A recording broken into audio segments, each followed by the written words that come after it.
हाथ जो है उसको मिल रहा है जनता का साथ उत्तराखंड में? जी बिल्कुल चंगा साथ मिल रहा है जी, बहुत अच्छा साथ मिल रहा है। तो आपको भी चांस मिल रहा है सर मुख्यमंत्री के तौर पर या नहीं? प्रारब्ध और पार्टी लीडरशिप के हाथ में है, जो कुछ करेंगे उसको मानेंगे। पंजाब में सीएम का चेहरा दे दिया, उत्तराखंड में नहीं दिया, इसकी क्या वजह रही? हमेशा ये परंपरा रही है, जहाँ जो चीफ मिनिस्टर है उसी को फेस बना करके चुनाव लड़ा जाता है। चन्नी साहब को चीफ मिनिस्टर का चेहरा बनाने से पंजाब में कांग्रेस को फायदा हुआ?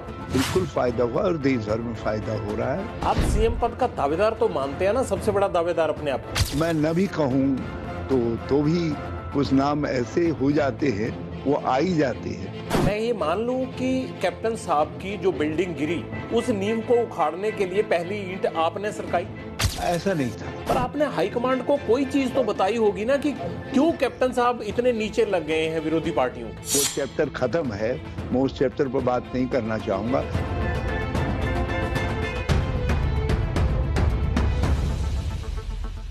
चुनाव प्रचार लगभग खत्म हो चुका है और अब बारी जनता की है कि किसके पक्ष में फैसला देते हैं, और नेता अब नजर लगाए बैठे हैं जनता के फैसले पर, क्योंकि 5 साल जनता नेताओं की तरफ देखती है और फिर एक दिन आता है जब नेता जनता की तरफ देखते हैं। और पंजाब में चुनाव पर बातचीत करने के लिए हमारे साथ हैं उत्तराखंड के सीएम पद के दावेदार, पूर्व मुख्यमंत्री और पंजाब कांग्रेस के प्रभारी रह चुके हरीश रावत साहब। रावत साहब, बहुत बहुत स्वागत है। आप तो फ्री हो गए हैं एकदम, अब तो 10 तारीख की वेट कर रहे होंगे आप। लग रहा है इस बार कि हाथ जो है उसको मिल रहा है जनता का साथ उत्तराखंड में? जी बिल्कुल चंगा साथ मिल रहा है जी, बहुत अच्छा साथ मिल रहा है। और जनता के हम बड़े ताबेदार हैं। उन्होंने जो है कांग्रेस को इस बार जम करके वोट दिया है, कांग्रेस पावर में आ रही है। तो आपको भी चांस मिल रहा है सर मुख्यमंत्री के तौर पर या नहीं? वो प्रारब्ध और पार्टी लीडरशिप के हाथ में है, जो कुछ करेंगे उसको मानेंगे। लेकिन पार्टी कांग्रेस सत्ता में आ रही है, सरकार बना रही है। सरकार भी बनेगी तो सरकार से पहले तो चीफ मिनिस्टर बनेगा ना। हरीश रावत साहब कितने आश्वस्त हैं कि हाईकमांड उनके तजर्बे को अहमियत देगी? मैं आपके इस सवाल को अपने लिए शुभकामना मान ले रहा हूं। शुभकामनाएं तो हमेशा असर दिखाती हैं, तो मुझे लगता है कि आप भी आश्वस्त हैं। मैंने कहा मैं आप मित्रों के सवालों को जो है अपने लिए शुभकामना मान करके चलता हूं। एक बात बताइए रावत साहब, आपका तो इतना लंबा तजुर्बा है, दशकों दशक का, पंजाब में सीएम का चेहरा दे दिया, उत्तराखंड में नहीं दिया, इसकी क्या वजह रही? हाईकमांड के दोहरे मापदंड क्यों रहे? नहीं, पंजाब में चीफ मिनिस्टर थे चरणजीत सिंह चन्नी, और हमेशा ये परंपरा रही है, जहां जो चीफ मिनिस्टर है उसी को फेस बना करके चुनाव लड़ा जाता है। तो इसमें कहीं कोई दोहरे मापदंड की बात नहीं थी। आपको लगता है कि चन्नी साहब को चीफ मिनिस्टर का चेहरा बनाने से पंजाब में कांग्रेस को फायदा हुआ? बिल्कुल फायदा हुआ और देश भर में फायदा हो रहा है। और देखिए, चरणजीत सिंह चन्नी एक फ्रेश फेस थे, और जिस समय पार्टी में बड़ी निराशा हो गई थी कि भाई कमांडर ही सरेंडर कर दे रहा है, लड़ ही नहीं रहा है, लोगों ने कहना शुरू कर दिया था कि भाई इतनी जो है अकाली दल पार्ट बी हो रहा है। कुछ लोग कहते थे कि जो है नहीं, ये तो सेंट्रल गवर्नमेंट काम नहीं करने दे, कोई फैसला नहीं हो रहा है कुछ ही चीजों का। तो ऐसे समय में जो है चन्नी जी का इमरजेंस जो है ये बहुत सुखद रहा, और आज हम कह सकते हैं कि we are winning the Punjab and it is helping us to win in other state also. Rawat साहब, चन्नी साहब को चेहरा घोषित किया गया, आप कह रहे हैं कि इसके अच्छे परिणाम निकलेंगे और आ रहे हैं सामने। हरीश रावत को उत्तराखंड में चेहरा घोषित नहीं किया गया, ये आपके लिए और पार्टी के लिए क्या सेटबैक साबित नहीं हो सकता? मैं समझता हूं पार्टी ने इसका पार्ट 1 ये तो क्लियर कर दिया कि मेरे लीडरशिप में ही जो है चुनाव लड़ा जाएगा। तो पार्ट 2 हम खुद ही चाहते थे कि हमारी अध्यक्षा हमको देखे, सोनिया जी किसी को कहें कि ये मुख्यमंत्री बने तो इससे बड़ा सौभाग्य क्या हो सकता है। तो मैं भी उस सौभाग्य पाने की कतार में खड़ा हो सकता हूं, लेकिन यह समझा जा सकता हूं कतार में न भी खड़ा हूं तो ऑटोमेटिकली जो है कुछ नाम घूम फिर के आ ही जाते हैं। तो लेकिन हमारे लिए ये एक बहुत अच्छा वो है कि सोनिया जी पर पार्टी ने कहा कि जो कांग्रेस अध्यक्ष कहेंगे वही मंजूर। आप सीएम पद का दावेदार तो मानते हैं ना, सबसे बड़ा दावेदार अपने आप को? मैं न भी कहूं तो भी कुछ नाम ऐसे हो जाते हैं, वो आ ही जाते हैं, तो वो आ ही जाएगा नाम कहीं कहीं पर, मेरे ना कहने से भी काम नहीं चलेगा। कितना फर्क है देखिए पहाड़ में और पंजाब में। आप मेरे बार बार पूछने पर भी नहीं बोल रहे हैं, और पंजाब में आपके बिना पूछने पर भी हर कोई कहता है कि मैं सीएम का चेहरा हूं। ये कैसा नेतृत्व छोड़कर गए आप? काबिल लोग हैं, मैं ऐसा कुछ नहीं है, मगर एक बात तो है कि हम तो पंजाब जब धड़कता है पंजाब का दिल, तो उत्तराखंड का दिल भी धड़कता है। दोनों एक ही समान है ना। हमारे पास भी तो छोटा पंजाब है। हाँ, इतने हम लोगों को बड़ा फक्र है इस बात का कि साडे नाल भी एक छोटा पंजाब है इतने। रावत साहब, हर रैली में पंजाब में राहुल गांधी कह रहे हैं कि हमारा चीफ मिनिस्टर बीजेपी से मिला हुआ था, और जिस दिन मुझे ये यकीन आया उस दिन हमने उसको हटा दिया और चन्नी साहब को बना दिया। आप उस वक्त प्रभारी थे, आपको ये बात क्यों नहीं पता लगी कि आपके chief minister captain Amarinder Singh BJP से मिले हुए हैं?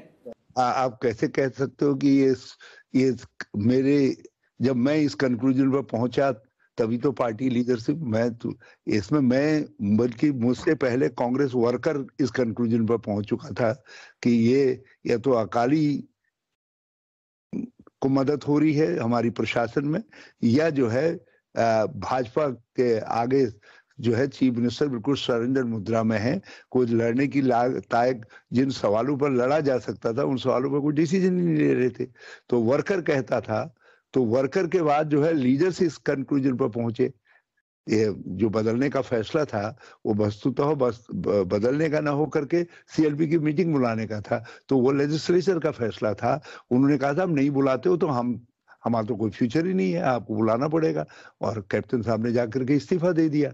ये है पूरा घटनाक्रम, निचोड़ घटनाक्रम का। लेकिन ये सत्यता है कि कुछ अदृश्य शक्तियां थी जो कैप्टन अमरिंदर सिंह को कांग्रेस को वापस नहीं लाने दे रही थी। और हमको जब ये पूरा विश्वास हो गया कि वो तो एक चीजें सरेंडर हो रही हैं और हम लड़ाई में कहीं टिक ही नहीं पाएंगे, तो ये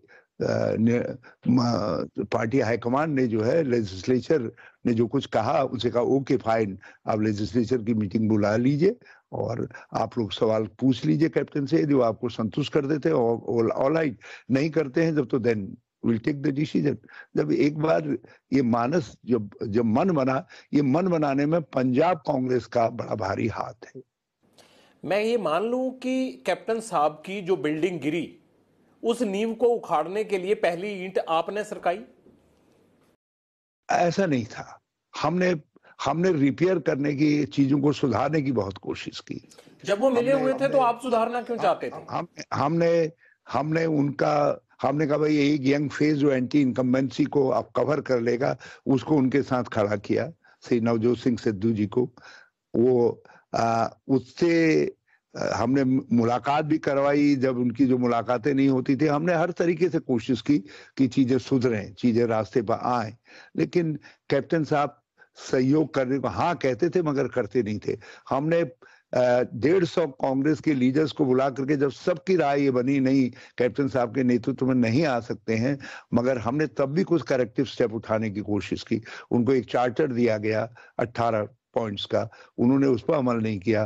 फिर दूसरी बार उनको फिर बुला करके फिर कहा गया महाराज इसको करिए, तब भी नहीं किया। मैं चंडीगढ़ आया, मैंने 18 को प्रून करके मैंने कहा साहब ये 5 ही कर दो, अब समय नहीं रह गया, इन 5 ही को कर दो। जब उन्होंने 5.2 पर भी कुछ अमल करने से इनकार कर दिया और मुझे 15-20 दिन के बाद ये लगा कि he is not going to do anything, तो I reported it back to the Congress leadership कि भाई दिस इज द पोजीशन। यदि मैं ऐसा नहीं करता तो मैं पंजाब के साथ भी न्याय नहीं करता, कांग्रेस के साथ भी न्याय नहीं करता, लीडरशिप के साथ भी न्याय नहीं करता। इसलिए कैप्टन साहब के कुछ हो सकते जो शुभचिंतक हैं वो किसी को यदि ब्लेम कर सकते हैं तो वो केवल कैप्टन को ब्लेम किया जा सकता है। और मैं समझता हूं कभी चीजें बून इन डिस्गाइज होती हैं और उसमें जो जिस तरीके से चरणजीत सिंह चन्नी इमर्ज किए उससे पूरे देश के अंदर पंजाब की साख पड़ी है, पंजाब का सम्मान बढ़ा है। एक पंजाबियत का नया रूप दिखाई दिया है। जो है चरणजीत सिंह को सोशल एकोमोडेशन की जो बात आई उठी, तो वो उससे पंजाबियत के लिए की पूरी शान बनी है। तो और मुझे खुशी है इस बात की कि चरणजीत सिंह चन्नी, मैं खुद चीफ मिनिस्टर रहा हूं, इतने कम समय के अंदर जिस तरीके से उन्होंने चीजों को सुधारा है और पीपुल ओरिएंटेड, जनता के लिए कौन सी चीजें फायदेमंद हो सकती हैं बिना इकोनॉमी को डिस्टर्ब किए, बिना कुछ ऐसा बर्डन डाले हुए जिसको आप कर न सकें, उन्होंने जो है चीजें सुधारी। और रावत साहब, मैं आपको एक बात याद दिलवाता हूं कि जब चरणजीत सिंह चन्नी, सुखजिंदर रंधावा देहरादून में आपसे शिकायत करने आए थे कैप्टन साहब की, तब आपने ये बात क्यों कही थी फिर उनको कि 22 का चुनाव कैप्टन साहब की कैप्टनसी में ही होगा, अगर चीजें इतनी बिखरी हुई थी? यही चन्नी आए थे। मैं यदि कह देता तो उसी समय सब चीजें गिर जाती। वो चीज कहने के लिए मैं जिक्र था ही नहीं। वो तो जब तक लीडरशिप ये न कहे कि नहीं आप कुछ भी परिणाम हो देखिए, जब चीजें जो है जब तक लीडरशिप को कन्विंस न कर लिया जाए, हाउ कैन आई से। मुझे तो लास्ट मिनट तक की, जब तक चेंज इनिशिएट न हो जाए तब तक मुझे हर हालत में जो स्टेटस को है उसको सपोर्ट करना है। एज ए प्रभारी जो है मेरा दायित्व है, अदरवाइज मैं ये दिखाई देता कि मैं टॉपलिंग गेम में सम्मिलित हूँ। तो मुझे रावत साहब, जी रावत साहब, कैप्टन साहब की मैंने जो भी वचन दिए, जो भी बातें कही, वो बिल्कुल सोच समझ के उस समय के अनुसार जिन परिस्थितियों में मैं नेगोशिएट कर रहा था या नेविगेट कर रहा था, इनफैक्ट नेविगेट कर रहा था, उन परिस्थितियों में इससे बेहतर कोई बात कही नहीं जा सकती थी। रावत साहब, कैप्टन साहब की ऐसी क्या मजबूरियां रही कि उन्होंने 23 साल में 9.5 साल जिस कांग्रेस ने उनको चीफ मिनिस्टर बनाया, उनकी बजाय वो अकाली दल और बीजेपी के ज्यादा करीब हो गए? क्या कांग्रेस ने ये समझने की कोशिश नहीं की कि आखिर ऐसा हुआ क्यों? कुछ तो रही होंगी मजबूरियां। अब हम भी ये कह देते हैं मन बहलाने के लिए, पहले हम कह देते कुछ तो है इनकी मजबूरियां, नहीं तो यूं ही क्यों बेवफा होते। लेकिन ये सत्यता है कि वो सेंट्रल के इतने प्रेशर में थे, कुछ अदृश्य शक्तियां उनको इतना कंट्रोल कर रही थी, वो कोई भी निर्णय लेने के लिए तैयार नहीं थे। और उसको मैं कहीं भी कह सकता हूं, मैं वाहेगुरु को याद करके, जो है भगवान को याद करके कह सकता हूं कि उन्होंने वो जस्ट कोई चीज मानने के लिए तैयार नहीं थे।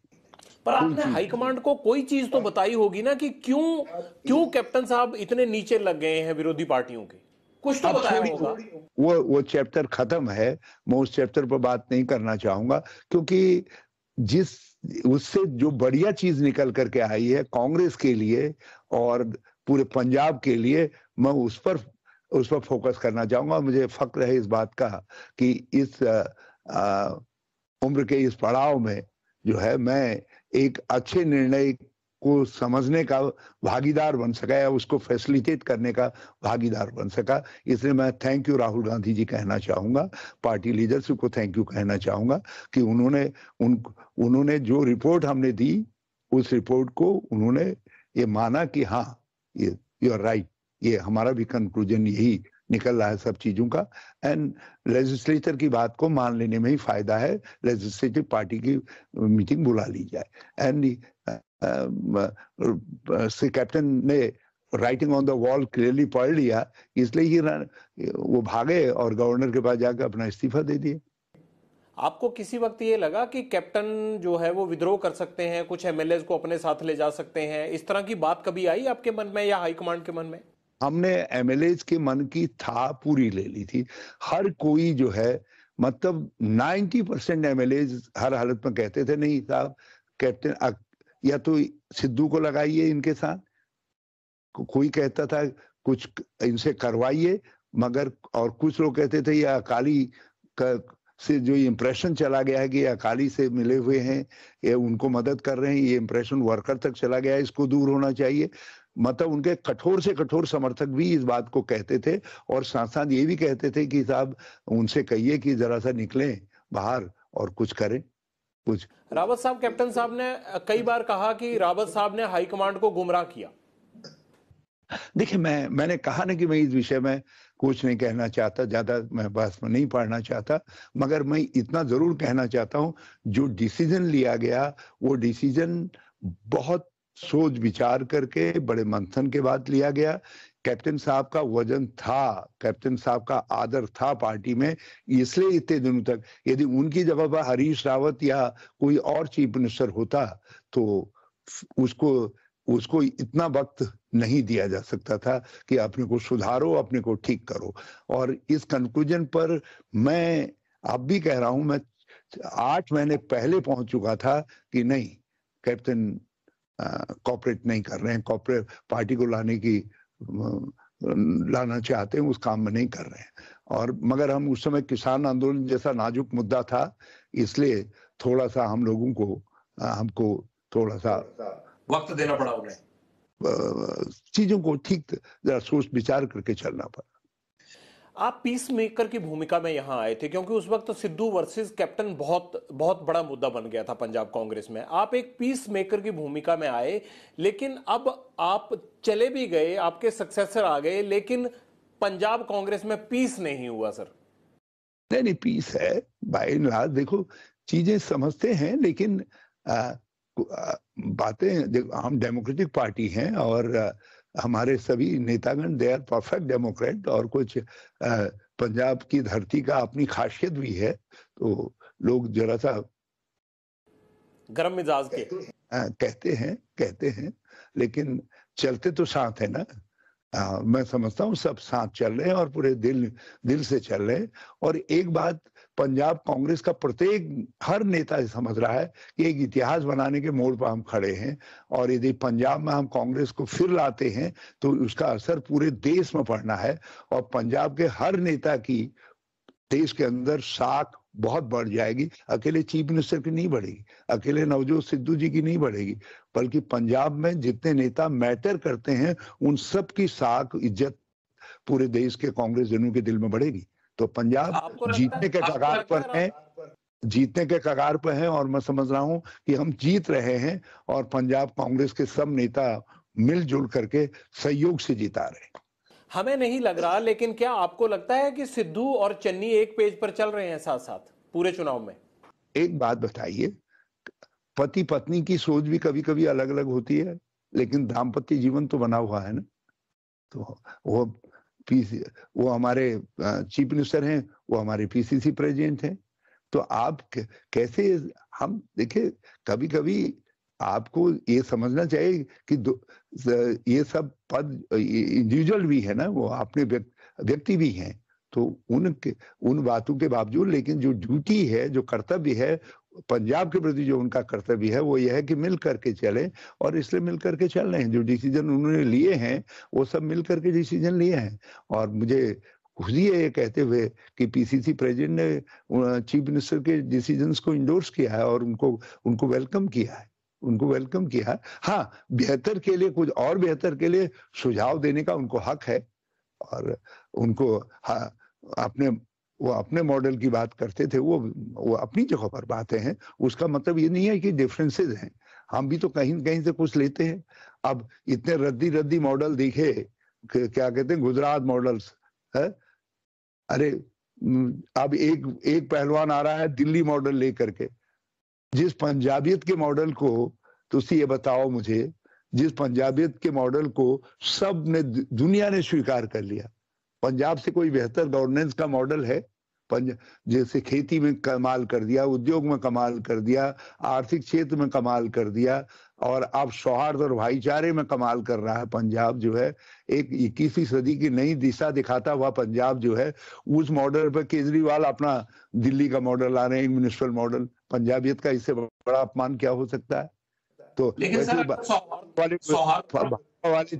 भाजपा वाले जो है, जिस मॉडल का आप टाइम आउटलिव्ड गुजरात मॉडल जो है, उसको लेकर के आ रहे हैं।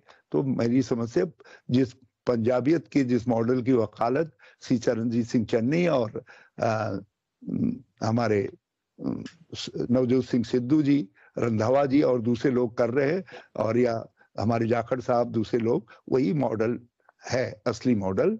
और उसको हमने तो उत्तराखंड में भी उसको रिप्लिकेट करने की कोशिश की है, और मैं समझता हूँ दूसरे राज्यों में भी हम उसको रिप्लिकेट करेंगे। Will go by Punjab model. आपने कहा पंजाब में सौहार्द की मिसाल दी जाती है, लेकिन चीफ मिनिस्टर ने 2 दिन पहले जो बात कही उत्तर प्रदेश और बिहार के लोगों को, आपको लगता है कि ये सौहार्द को खराब करने वाली बातें हैं? इस तरह के बयान हैं जो पॉलिटिकल लोगों को नहीं देने चाहिए। अरे वो जो दिल्ली से जो है केजरीवाल जी के बॉम्बार्डियर्स आए हैं, उनके विषय में कहा उन्होंने। ओके, आप देखिए ना पूरे संदर्भ में देखिए, तो उन्होंने कहा ये जो अपना वो लेकर के आए हैं और यहाँ हमारे ऊपर हमारे लोगों को भरमा रहे हैं, उन पर उन्होंने चोट की। उन्होंने कहा भाई इनको थल्ले थल्ले रखो, इनका कोई इनकी कोई गल नहीं है। हाँ, इधर तो जो है जो पंजाब की है वही चंगी गल है। तो और मैं भी कहना चाहता हूं, देखिए उसको लोग ट्विस्ट करने की कितनी कोशिश करें, चन्नी एक कमजोर के लिए काम करने वाला व्यक्ति, जिसकी पृष्ठभूमि कमजोर परिवार की हो और कमजोर सामाजिक बैकग्राउंड से आने वाला व्यक्ति, कैसे बाहर से जो अपनी आजीविका के लिए आ रहे हैं और पंजाब को बनाने के काम में कर रहे हैं, उनके लिए ऐसा कैसे? इसलिए ना चेन्नई के दिमाग में ये दूर तक ख्याल नहीं आ सकता, मैं इसकी गारंटी देकर के कह सकता हूं। और वो कह रहे थे केजरीवाल के लिए, वो कह रहे थे संजय सिंह के लिए, और वो कह रहे थे पांडे के लिए। ये सब उनके बम्बार्डियर से उत्तर प्रदेश से आए, उत्तर प्रदेश बिहार से आए।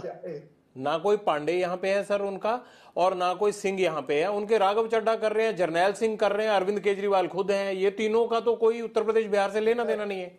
ये तो आगे है ना, जो नए आप जुटाए हैं संजय सिंह इत्यादि। आप क्यों इतने प्रोमिनेंट आदमी हैं उनके, मनीष सिसोदिया हैं, वो हैं, सब लोग जो है वो सब लोग जुटे हैं ना। तो संजय ने कहा भाई ये जो लोग ये कह रहे हैं इनको थल्ले थल्ले करो, और जो अपना मॉडल है उत्थी की बात करो। देखो आप, प्रियंका जी ने उसी मॉडल की बात तो कही, उन्हें कहा मैं भी पंजाब दी बहू हूं। तो ये है पंजाब की धरती की खासियत। सर आपको क्या लग रहा है कि कांग्रेस को आम आदमी पार्टी से कोई थ्रेट है पंजाब में, जिसके लिए उनको इतने बड़े बड़े इल्जाम आरोप लगाने पड़ रहे हैं? हम इल्जाम नहीं लगा रहे हैं, हम हकीकत कह रहे हैं, हकीकत कह रहे हैं। देखो दिल्ली के अंदर, दिल्ली एक छोटी तो है, चंडीगढ़ का मॉडल क्या पंजाब में लागू हो जाएगा?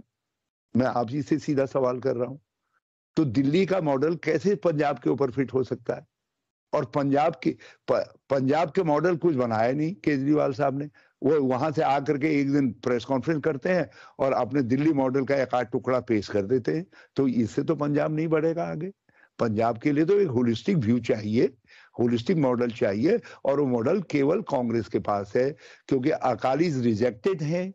उन्होंने कॉन्स्पायर किया, ये 3 कानून काले कानून बनवाए, भाजपा ने 3 काले कानून थोपे, 500-700 जो है लोगों को जान देनी पड़ी अपनी संघर्ष के अंदर, और सब कुछ किया। ये पंजाबियत के खिलाफ षड्यंत्र में भाजपा और अकाली दोनों सम्मिलित थे। और ये आप वाले जो है इनका मॉडल फिट बैठता नहीं है। और फिर एक बात बताइए, पंजाब जैसे संवेदनशील राज्य के अंदर, जिसमें आपको संतुलन, हर तरीके का संतुलन बना करके रखना है, तो आपके पास वो समझ है? आप टेम्परामेंटल लोगों के हाथ पर कैसे सत्ता दे सकते हैं पंजाब की? और ये जो टेम्परामेंटल नहीं है, तो पिछले 5 साल का उनका रिकॉर्ड देख लीजिए विधानसभा का, कितने टुकड़े हो गए उनके ईगोज में। जो है कांग्रेस जैसी पार्टी चाहिए जो सागर जैसी गहराई हो, जिसमें कभी कभी कुछ उछल पुथल हो भी तो सागर अपने में समा लेता है। तो आप में वो सागर की गहराई नहीं है। यदि मान लिया कभी कोई उथल पुथल हुई तो आप बिखर जाएगा, और उसके साथ पंजाब कमजोर हो जाएगा। तो इसलिए Punjab can not experiment, and I am hopeful that they will not experiment to that. आपने उथल पुथल की बात की, तो कांग्रेस में भी बड़ी उथल पुथल चल रही है। अश्विनी कुमार 46 साल का पॉलिटिकल करियर कांग्रेस में रहा, उन्होंने छोड़ दिया और उन्होंने कहा कि मैं बड़ा दुखी हूं। वो उथल पुथल क्यों हो रही है? मैंने कहा ना कि एक समुद्र है, एक की गहराई बहुत है, उसमें यदि कोई बड़ा पत्थर गिरता भी है, कोई हरीश सावत जैसा छोटा पत्थर भी गिरता है, तो खाली थोड़ी देर के लिए लहरें निकलती हैं और उसके बाद फिर समुद्र अपने रास्ते पर चलता है। अपना अपना काम करता है। तो लेकिन आप तो जो है एक लोटे का पानी है, एक लोटे की तरीके से एक पतीली में रखा हुआ पानी है, उसमें तो यदि कोई एक पत्थर गिर जाए, थोड़ा सा वो आए, तो पतीली भी उलट जाएगी जो है, और उससे राजनीतिक अस्थिरता आएगी। तो पंजाब को स्थिरता चाहिए, देश को स्थिरता चाहिए, शांति चाहिए, कुछ आगे बढ़ता हुआ पंजाब चाहिए, और वो केवल कांग्रेस के नेतृत्व में ही संभव है। और कांग्रेस, पंजाब कांग्रेस में बड़े सक्षम चेहरे हैं। देखिए हमारी लीडरशिप, देखिए आप एक तो आप सब निकाल करके देखिए, सभी communities, even backward classes, SC, minorities, then चाहे वो स्मॉलर माइनॉरिटीज हो, हिंदू साहिबान, सिख साहिबान, सबके लिए जो है सब, तो इनके पास किसी के पास वो लीडरशिप की सीक्वेंस है ही नहीं।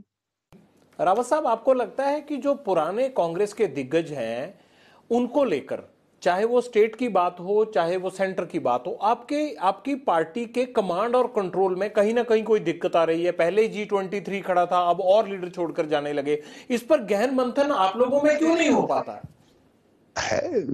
कुछ लोग जो रण छोड़ करके जाते हैं, उनको कोई, उनके इस समय लोकतंत्र बचाने का युद्ध चल रहा है देश के अंदर। पंजाब एक महत्वपूर्ण मोर्चा है, या देश के दूसरे भागों में महत्वपूर्ण मोर्चा है। तो जो इस समय जा रहे हैं, तो उनको इतिहास में काउंट नहीं किया जाता है। इतिहास में तो उन लोगों को काउंट किया जाता है जो लड़ते हैं। हाँ, और जो पार्टी के अंदर है, हमारे पास बहुत, यदि 2-4 लोग भटक गए किसी कारणवश, कुछ ऐसा फैसला कर लेते हैं भावना में, तो उससे बहुत मैटर नहीं करता है। देखिए, मैंने ये सवाल इसलिए भी पूछा रावत साहब कि अगर हम पंजाब को देखें, पंजाब में कैप्टन साहब ने कहा कि सिद्धू को नहीं लेके आना, सिद्धू को लेके आ गए। सिद्धू ने कहा चन्नी साहब का चेहरा मत दो, कोई ईमानदार चेहरा दो, चन्नी साहब का चेहरा दे दिया। अब तमाम चीजें बिखरती हुई दिख रही हैं पार्टी में, तो मुझे लगता है कि कंसोलिडेट क्यों नहीं हो पाता है ये कांग्रेस में? बिल्कुल नहीं। कांग्रेस पंजाब में जिस तरीके से संवरी है, जिस तरीके से चली है, लोग इसको एक ट्रायल और देंगे, और पंजाब में हम जीतने की कगार, हम जीत रहे हैं। मैं आखिरी सवाल की तरफ बढ़ते हैं। आपको ये लगता है कि 4.5 साल में आप पूरी कांग्रेस ने मान लिया कि कैप्टन अमरिंदर सिंह ने काम नहीं किए, क्या 4.5 साल की एंटी इनकम्बेंसी कैप्टन साहब के सिर डालकर आप लगते हैं कि जनता को दोबारा वोट के लिए कांग्रेस ने कन्विंस कर दिया? हमने ये कभी नहीं कहा काम नहीं किए। काम तो उनसे 3-4 बहुत बड़े डिसीजन तो मैंने करवाए, लेकिन जिन चीजों से एज आती थी, जिनमें जो हमारी चुनावी वादों में सम्मिलित थे, जिन पर हम चाहते थे कि वो समय पर डिसीजन लें, उन चीजों में डिसीजन लेने के लिए तैयार नहीं थे। उसमें कोई ताकत ऐसी थी जो उनके हाथ को रोक लेती थी। ये था कांग्रेस के लेजिस्लेचर में, उन बातों को लेकर के बेचैनी थी। कार्यकर्ताओं में इस बात को लेकर के बेचैनी थी कि ग्रास रूट लेवल पर कांग्रेस के वर्कर की कोई शे है ही नहीं, उसकी बात ही नहीं हो रही है, वो भागीदारी नहीं है। भागीदार या तो अकालीज हैं या उनके भजपइये हैं। तो ये जो चीजें थी, इन चीजों को समझने की जरूरत है। ये थोड़ी कहा हमने इतने डेवलपमेंट के काम हुए, किसानों के लिए गन्ने का इतना अच्छा मूल्य दिया गया, दूसरी चीजें दी गई, तो और ऐसा नहीं है। मगर जिन चीजों से जो ऐसे बिंदु थे, जिन बिंदुओं से कांग्रेस जीती, और जो हमारे कोर वादे थे, उन पर चीफ मिनिस्टर कुछ भी करने को तैयार नहीं थे। जैसे बिजली के सवाल पर हमने उनसे बहुत बात कही, अंत में जिन 5 बिंदुओं को छांटा, उनमें ये भी था, उसमें जो है ड्रग माफिया के खिलाफ हमने कहा भाई जो कानूनी काम है वो तो कर डालो, उसको तो कर डालो, लेकिन वो सब कामों को करने को तैयार नहीं थी। 5 राज्यों में रावत साहब, आप कांग्रेस को कहां देखते हैं? देखिए, हम उत्तराखंड जीत रहे हैं, हम पंजाब जीत रहे हैं, पंजाब जीतेंगे, पंजाब के लोग हमको ब्लेस करेंगे, वाहेगुरु हमारे ऊपर मेहरबानी करेंगे, इसका मुझे पूरा विश्वास है। और थोड़ा थोड़ा पंजाबी तो मैं भी हूं ना, हमारा उत्तराखंड तो सब पंजाबी है, बल्कि छोटा परा बड़ा परा कह सकते हैं। हम तो ਤੁਹਾਡੇ छोटे भरा है जी थे जो है, तो हम पंजाब के लोगों से भी कह रहे हैं, वाहेगुरु से अरदास कर रहे हैं कि पंजाब जीते। गोवा हम जीत रहे हैं, हम मणिपुर भी जीत रहे हैं। और उत्तर प्रदेश के अंदर मैं प्रियंका गांधी को सैल्यूट करना चाहूंगा। उन्होंने सांप्रदायिकता के बड़े पेड़ को हिला करके इतना कमजोर कर दिया है, उसने गिरना निश्चित है उत्तर प्रदेश के अंदर। अब कितना हमारे हिस्से आता है वो देखने की बात है, और मैं समझता हूं in Uttar Pradesh we are going to do very well, very well. Rawat साहब, आपका बहुत बहुत शुक्रिया, मजा आया आपसे बात करके, और आपको 10 मार्च के लिए बहुत बहुत शुभकामनाएं। Thank you very much.